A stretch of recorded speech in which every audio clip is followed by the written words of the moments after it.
Para magkaroon po tayo ng idea kung paano po si Kaiser, dito po kay Kaiser is 7 years lang po tayong nagbabayad at may mga healthcare benefits po tayo.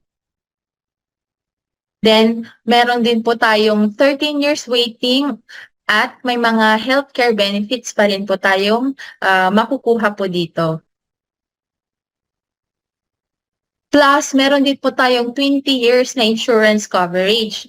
At kapag hindi naman po natin nagagamit yung ating mga healthcare benefits po, during sa 7 years po na tayo nagbabayad, 70% to 85% ay may return po of premium. Ibabalik po yung ating binayad po. So napakaganda po na magkaroon po tayo ng ating Kaiser. Habang malakas tayo, kailangan talaga masimulan na natin ito para magkaroon tayo ng magagamit para sa ating retirement. So si Kaiser po is total solution kasi what if I die too soon?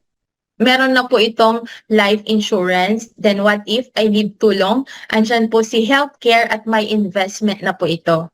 Sabi nga ng ating Kaiser brand ambassador na si Daniel Padilla, nasa iyo na ang lahat.